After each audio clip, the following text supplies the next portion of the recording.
Hello and welcome to another episode of Innovate on Purpose, brought to you by the Mindful Innovator, where we help business leaders find clarity so they can grow their business purposefully. We share mindful tips, innovative solutions, and purposeful leadership advice that you can apply immediately to your business and life. Today, we have the pleasure of hosting Raven Ray, a dynamic luminary, bending creativity, entrepreneurship, and a commitment to mindful growth. Hailing from Cleveland, Raven is not only a captivating musical artist, but also is the founder of Black Leaf Naturals, a natural wellness brand focused on self-care and mental health. Raven's journey from mentee of gospel singer Kelly Chapman to her studies in musical theater and beyond is a testament to her diverse talents beyond the stage. She's the visionary behind the successful wellness brand offering natural vegan skincare, body care, and hair care products. Her albums like Metamorphosis and Believe in Love explore mental health themes, aligning with the growing demand for mindful products and services. Raven's entrepreneurial spirit extends to her debut book, Butterfly Language, resonating with those seeking growth, introspection, and self discovery. Raven, thank you so much for being here today. Thank you for coming on. Hi, Matt. Thank you so much for having me. It's a pleasure to be here. Of course. I mean, there is so much to dive into right now, Raven. Oh my gosh, I don't even know where to begin. I mean, between the musical career, the business, and now a book. I mean, how does it feel to be an author? It feels really, really good. I did not expect to become one this soon in my journey, but when something knocks on your heart and it tells you to do it, you just have to jump and go. Absolutely. You've got the call and you ran for it. So that's awesome. Like, Yes. what sparked that? I'll definitely say my journey through music sparked it, but also my mental health journey and where I've come from through my life story has definitely inspired me to write it and put everything into this tangible product that I could hold. And I call it a product just because I feel like it holds my music and it holds my story and it's just very special to me. So I'm just so happy that it's finally out in the world to inspire people and hopefully give them hope and ideas to inspire them. That's all I can say. It's just inspiration. Oh, amazing. So, Butterfly Language. Tell us a little bit more about the title. Like, how did you come up with the title and what does it mean to you? Yeah. So my second album is called Metamorphosis. And I just have this like fascination with butterflies and the journey of going from a caterpillar to a full grown butterfly and what that literally looks like being in an egg and then being in the chrysalis and then the caterpillar, the cocoon. So I just thought it was something powerful in that story to kind of relate it to myself and what I've gone through. And I call it butterfly language because it's the language of the mind, the heart, the body, and the soul. And there's a whole glossary. It's a spiritual transformation experience, but it really can take people from wherever they are now to where they want to be, just by looking inside of themselves, whether no matter who they are. Mm. Is it no matter who they are? And yes, I think we can always say like anyone could take insights from our book, um, either one of our books, and apply it to their lives. But like, if you had to hone in on a particular audience, like, is there a particular group of people that you're speaking to at all? Yeah, I would definitely say anyone who is a creative, anyone who is an entrepreneur, anyone who's on a journey to build something for themselves.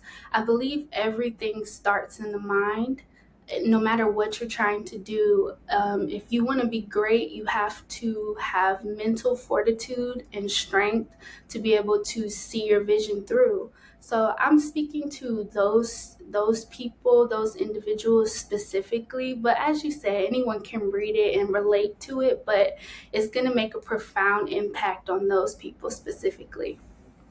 Yeah, absolutely. I could definitely see that. It was we definitely, it all does start with the mind. And when we think about entrepreneurship and business, and you have to think about, like, what's seated in your mind, and then how do you output that into something that's going to benefit the world. And I love, like, how, Raven, you're going from, like, the creative arts side, and blending that in, because a lot of times, like, when we think about entrepreneurship, we're thinking, you know okay, we have a creative idea that we want to execute, and now we're getting down to spreadsheets, and getting this thing done.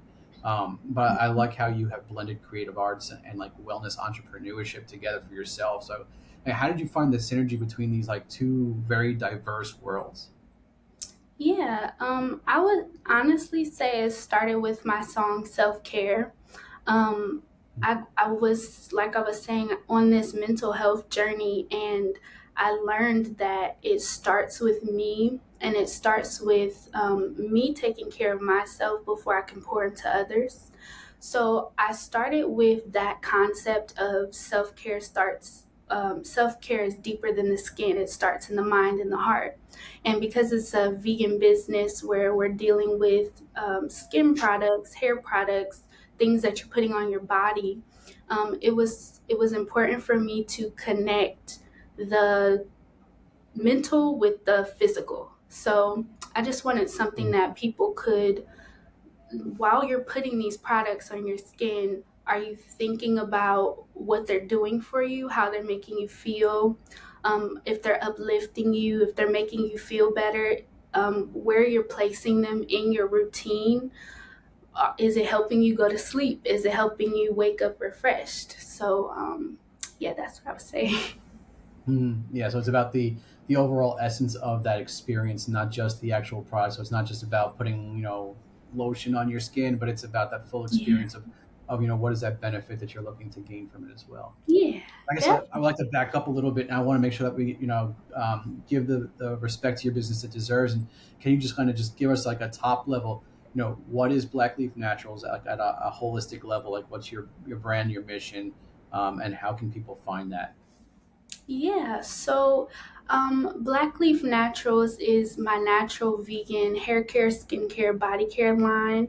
We also make candles, we make body butters, hair oils, things for the skin that really nourish your body. And like I said, your spirit. I keep going back to that because I just think it's so important to connect that to your business. That's my message within Mhm. my business. But you can find Black Leaf Naturals at the moment on Instagram or www.blackleafnaturals.com. And I just hope that through my vision, people are able to connect the mind with the physical. As I keep saying, I just, that's what I hope people connect to. There's so many products out on the market today, but very few do these things where it's a transformational experience. So that's my vision, to just take the customer, the buyer, on that journey. Yeah. How long have you been in business for now? We've been in business since 2020, so we started right in the thick of the pandemic. Wow. And, like, how did it, like, spark? Like, did something, like, just all of a sudden hit you, like, oh, I need to start a business? Well, I had about 20 different business ideas, from food to music to I just love entrepreneurship. So I had all these business ideas, and I was like, okay, what am I going to do first? So that was the one that called me first during that time. I was like, this is needed right now, with everything that's going on. It just felt very needed. So that's why I went with that um, idea first.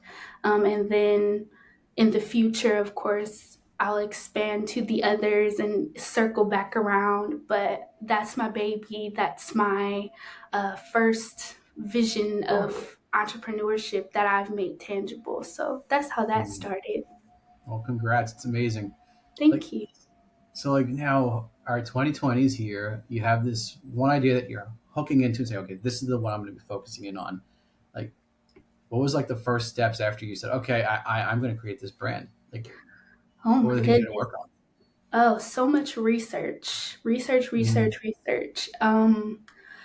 I took some online classes, and it was during the pandemic, so nobody could go anywhere. So that was a great thing for me to just be able to focus in on what I needed to learn. Soap making was very intimidating at first. You're dealing with a lot of chemicals that should not be accessible to the average average person, but they are accessible. So you have to be very careful, and you have to know what you're doing, because mhm, not only was I making these products for me because I use them, I'm making these products for other people as well. So it was very important for me to know what I was doing, um, so that I could execute everything the way that it needed to be executed. So yeah, just tons and tons of research and telling myself I was capable in the first place. I feel like I was getting imposter syndrome sometimes, saying, okay, should I really be doing this right now? Like, I feel like I should just be focusing on my music, but mhm. the business was calling me. And like I said, when it calls you, you have to answer, or it's going to call you later. So that's where Yeah. that started. Just lots of research.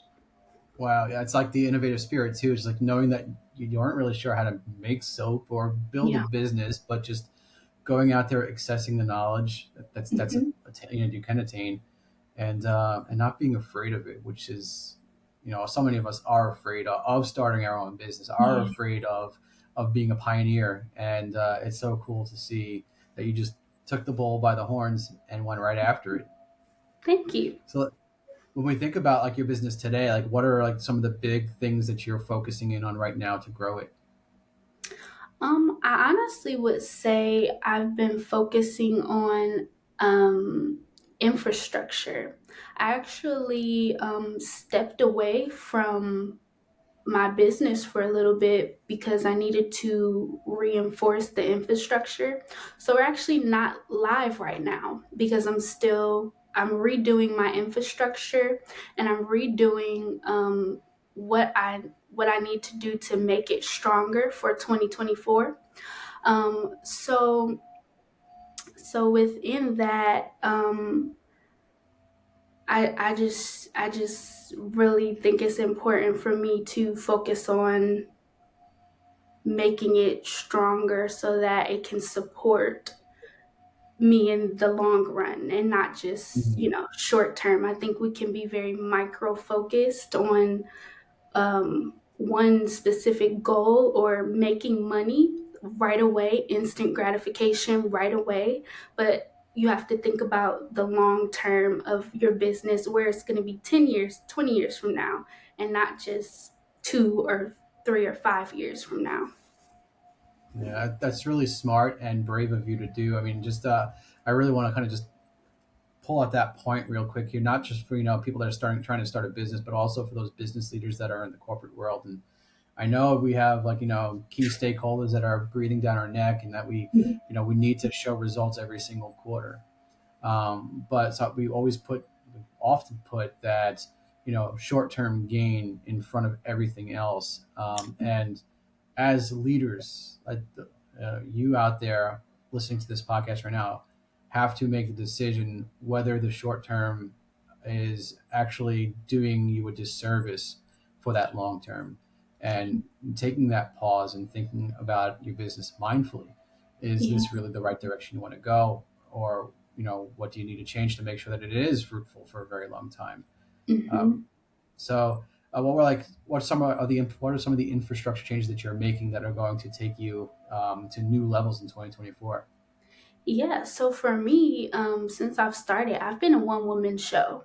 So I'm looking at how I can bring other people into it, how I can mass produce in a way that's not going to stress me out. Because for me, it's our businesses are our children in a way. Like, it's what we've birthed into the world, if you want to speak metaphorically. So it's kind of just like, okay, well, are you going to let it stress you out, or are you going to find a way to do it that fuels you and, like, literally gives you energy. So for me, it's not a option anymore to really like be up until 6 a.m. making soap. I don't want Hmm. to do that forever. So it's kind of like, okay, well, how can I how can I pace myself so that I'm not doing these long nights of grueling work where I have to take a week or two just to get my energy back. So that's one of the infrastructure changes, is just making sure I'm doing things in a way that's not going to burn me out, because we talk about the 9 to 5 burnout. You can get a burnout in your business as well, even though you're working for yourself. So it's just important to, like you said, be mindful of yourself and what you need, and your self care. I always come back to that. The business is Hmm. about self care. And if I'm not taking care of self, then what am I doing it for? You know? Yeah. Mm. Yeah, I think you have to live your own, like your brand's mission and purpose. Yes. So Yes. definitely you need to put that mental health first. Hmm. I want to like dive a little bit more into that mental health piece of it, if you're willing to kind of dive Yeah. into it. Like what was your challenge with mental health, and how have you been able to overcome that? Yeah. So unfortunately, I lost my mother at age 5. And then Oh. following that, I actually was diagnosed with a chronic illness, ulcerative colitis. And I was told I would need to take all these pills for the rest of my life just to function properly. Shortly after that, I was diagnosed with scoliosis, and I was told I would need to have a life changing surgery. I had the surgery. All of these things kind of just piled on top of each other, and I ended up spiraling into a depression, and that led me to therapy eventually, and then it led me to write my albums eventually. But throughout my journey, I've just always learned that the self care, the inner work, the meditation, whether I'm doing things for my business, for my music, or whatever I'm doing, it's just always important to have that peace in my life. Hmm. Yeah, man. Oh, man. That's like that is a lot that you had to deal with at a very young age. I'm so sorry to hear about the loss of your mom at 5. I couldn't even imagine. And then all the other health conditions that you had to deal with. I'm glad that you found your way and you found tools to help you, you Thank know, you. fix your mental health and get you in a right place. And it's so inspiring to see what it has created, where it Thank puts you on you. this journey for a musical career, entrepreneurship, and now an author. It's just amazing to see what you've overcome and how you are building your empire. So it's really cool. Thank you. Now, like when you think about like the meditation, like you mentioned that that was part of your practice. Like, what does that look like? Like, what does meditation look like for you? Yeah, it's sitting with myself, sometimes in the quiet, sometimes with music playing. But essentially, it's just either focusing on a singular thought. And I did it a lot actually when I was building my business, because, like I was talking about the imposter syndrome, Mhm. um, there's just so many thoughts like, should I be doing this? Why am I spending all this money and I'm not even seeing anything yet? What is happening? There's all these packages coming to the house, and I have to make things. I have to get up. I have to be accountable for myself. Nobody is forcing me to clock in. Nobody is forcing me to get up. I have to do these things on my own. So it kind of forced me to just turn within and like literally just sit with myself and go, okay, Raven, we want all of these things in life. We want a successful business. We want successful music. You have to you have to quiet everything, all the noise, all of everything that's going on, anything anybody else has to say, because there's a lot of fear from other people. Like, but Mhm. you don't know this, you don't know that. But I will one day. I don't right now, but I will. And it, comes with growth and time. So I just had to just come to myself and turn within and woosah, yes, and just center myself, and just let that rent free voice that was living inside of my head go, let all the voices from other people go, and just tell myself that I was capable and that I could do it.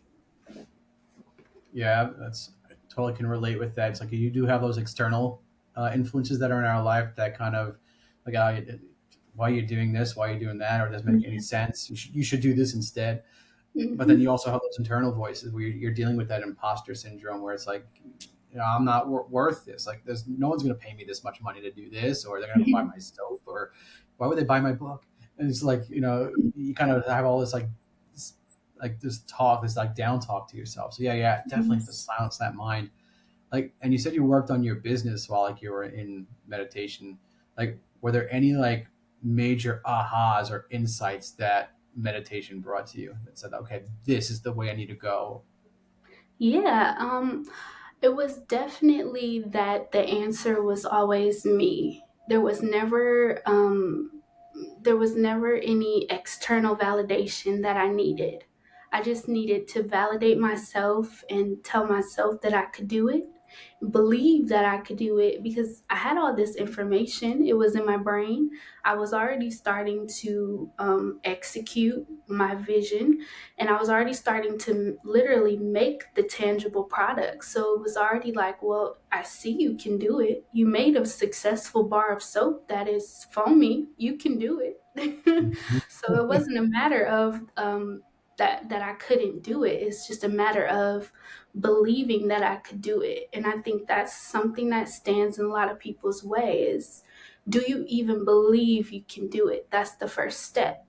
And if you do, then keep empowering yourself. And if you don't, empower yourself. And it goes Mhm. both ways. So, um, yeah, it was just that the answer was always me.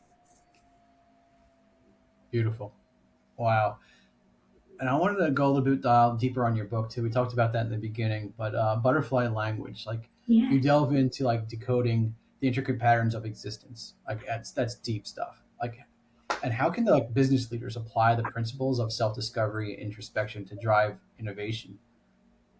Yeah. I would definitely say through reading, there's so many resources in the book. There's so much research that I did to be able to bring it together. And it is an interactive book. So not only does the reader get to, if I could find a page, not only does the reader get to scan along to listen to a song, while they're reading, they also get to have these journal exercises and these frameworks that help them to literally do whatever they want to do. And one of the frameworks that I have is called the Fame Framework. And it's kind of just a play off of, you already shine so brightly, let's make you famous. And fame stands for focus, aspire, mentally prep, and then execute. So like you mentioned in the beginning, it's not a 20-step framework, it's just 4 steps that anybody can use, but specifically it's great for an entrepreneur because that's literally what it takes to build a business. You have to Mhm. focus, you have to aspire, you have to mentally prepare yourself, and then you have to execute. There's nothing else outside of that. I don't think so. um, I'd say that's pretty robust. It's a very robust 4 step process. Yeah, yeah, but of course, within those steps, there are micro steps, but Hmm. outside of those 4 things, there's really nothing else that you need to overcomplicate the process. So I would definitely just say that's a great resource. That framework is just something that you can use to like literally engage yourself into whatever goal that you have. When you think about the fame framework, I absolutely love it, and I think each step is perfect, and we can probably do an episode on each one. But Yeah. like when you think about that framework, what's like the most challenging for yourself or any other entrepreneur? Like, was there a particular portion of that that's like, oh man, this is going to take a lot of deep work?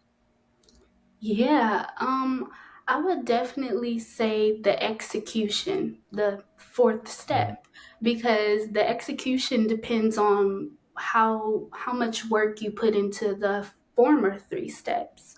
So if you Mhm. were lazy or you weren't accountable or you just didn't feel like it that day, your execution isn't going to be as strong as it could be if you had put the work into the other three steps.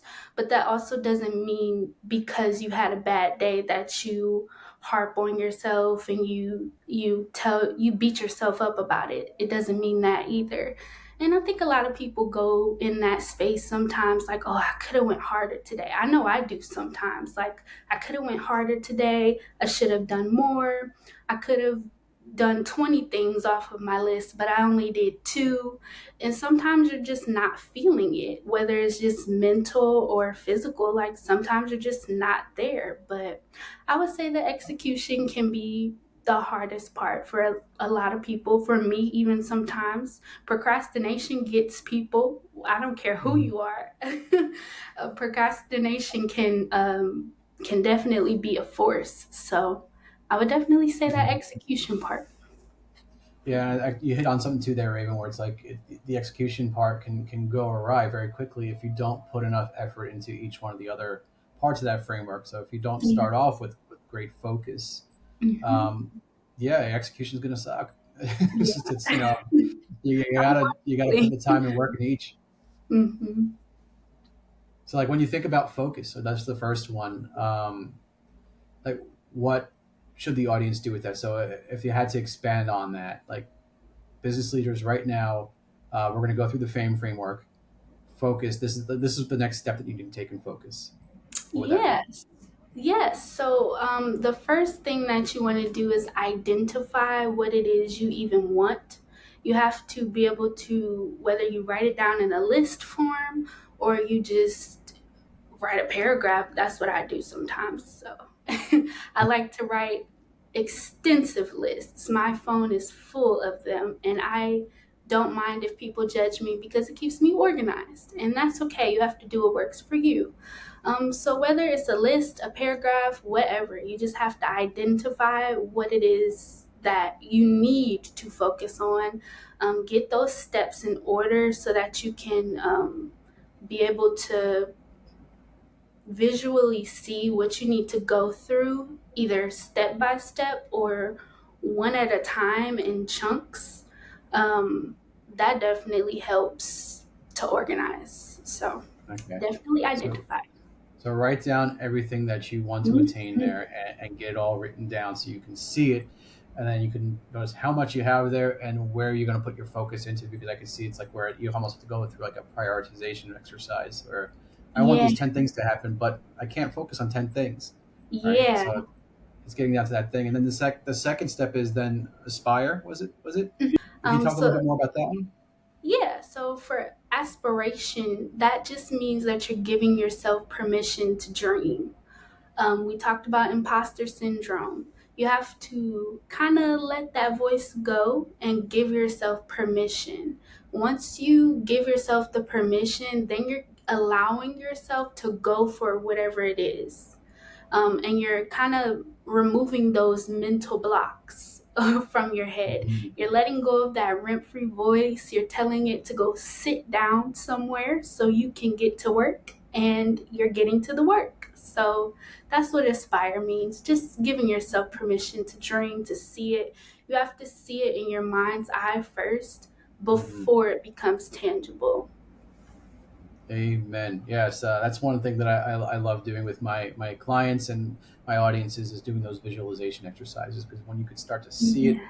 that's when it starts to become real. So it's so Yes. important to visualize and to aspire. I love the way that you put it to it. It's like almost um, Mhm. unlocking it and getting rid of that rent free voice. I like that. I love that saying, by the way. It's a great saying. Yeah, I have a whole story about it in the book. I Ooh. love that term as well. Yeah. All right. Well, I'm definitely checking out the book. But like, let's get back to the rest of the fame framework. So M Yeah. then is what again? So it's mentally prepare or mindfulness. Okay. And let's Yeah. talk a little about that. So let's dig a little bit deeper into that one. Yeah, so for mindfulness, so we were just aspiring on our vision. So now we have to like snap ourselves back into reality, and we have to be mindful of what's going on around us in the real world. What do I need to make this happen? What resources do I need to do? What resources do I need to get? Excuse me. Mhm. What research do I need to do? What needs to happen in my brain in order for me to check these things off of my list, either one by one or slow, like whatever your timeline is, because we all have different timelines for our vision. Some people want a business now, some people want a business 5 years from now. So some people have to work quicker than others. But Mhm. if you're mentally preparing yourself for whatever that timeline is, then you'll be able to execute the vision when we get to that part. Absolutely. Yeah, that makes total sense. I love the fact that you're going from like this aspiration, visualization, and then bringing it back into reality because, that's not the situation. You're not going to be visualizing that private jet and it happening tomorrow because you have to Yeah, figure out, okay, what are the things that are in my way right now and what are the things that I need to build before I can get to that private jet. So it's yeah, just making sure that you come back into that moment to get down to the nuts and bolts of mhm, putting that plan together. And then we mentioned the execution piece and how important that is. I mean, if we don't execute, yep, fam does not do anything for you, right? You have to have the E for fame. Like, and yeah. we talked a little bit about it, but is there any like particular tips on execution that you would give the audience? Yes, I would say going back to step one, which is focus. Even though we're building a list or we're building a paragraph, you want to make sure that you don't have too many targets because Mm-hmm. you'll run out of arrows. If you're trying to hit 10 different targets at once, you're gonna, like I said, run out of arrows. You want to have one or two targets that you're trying to hit with all of your arrows, one or two targets that you're trying to execute. So if you're trying to, I do skincare and body care. So I'm not going to, eventually I want to expand into merchandise as well. But if my goal is to make a candle and a body butter, I'm not going to be designing a hoodie, Mm-hmm. even though that's something I want later. I'm not going to Yeah. be designing a hoodie and t-shirts and hats and all of these other things right now because that's not the two targets. So I would say to Mhm. execute, just pick those two targets at first or those three targets, something that you can literally execute, that you can execute. Because Mhm. somebody else with a bigger budget or a bigger team might be able to hit 10 targets at once, but if you have a smaller budget, a smaller team, you're only going to be able to do what you can do if you're one person. Yeah, that's a great point, and I think too, like we'll get so many lessons from hitting that one target perfectly that you can then apply it to your other targets. So, like, you Yeah. might want to design a hoodie, but you're going to probably learn a lot of marketing things. Your message is going to be better. Your audience is going to be more laser focused, and you're going to Yeah. have all this information from building the perfect candle that you're going to be able to move Mhm. over to the perfect hoodie in the Yeah. future. But if you're doing it both at the same exact time right now, you're probably going to have just a mediocre hoodie and a mediocre candle that Mhm. hopefully the wax melts on the candle. So it's Yeah. just, you want to make sure that you're executing at a high level. And I Yeah. think that's a great exercise and something that the audience can use like right now. So I'm going to put a challenge out for everyone listening to the podcast right now. After we're done here, turn this off, spend some time in a room alone, just zen out for a few moments, and Yeah. then get to this fame framework. Figure out what you want to focus in on. Make sure that you're looking to see, that visualization of it actually happening, aspire it. Then to mindfully think about all the things that are going to be in your way, the things that you need to do to get this thing done, and then put a plan together to execute. Get laser focused. Whether you're working in a corporation right now where you have 10 goals, get focused on that one goal. If you're looking to build a business, get focused on that one thing that you want to accomplish. This is an amazing framework, Raven, that everyone needs to know about and take advantage of. And in fact, right after we're done, I'm doing it too. So thank you for that. Me too. I'm gonna focus on it's the time for Thanksgiving, so I'm gonna do my fame framework on my Thanksgiving dinner. Ah, there you go. That's a great idea. Yeah. Well, Raymond, thank you so much. Is there any other parting advice that you want to give to the audience here this afternoon? Yeah, I would love to just say once again, thanks so much for having me. And I would love for everyone, as Matt said, to dig into that fame framework and pour into yourself before you try to go hit targets everywhere else. I know you're the super mom, the super dad, the super grandma, the super businesswoman, businessman, business person. But pour into yourself, and then you'll see everything else overflow into whatever you want to do. So that's what I would love to leave with you all. I love it. Yes, self care. Please take care of yourself, especially this time of year. And Raven, I can't thank you enough for being on the show. This has been an amazing time, and I hope to have you on again really soon. And best of luck in the relaunch in 2024 of the business. I'm super excited for you. Thank you so much, Matt. Thank you.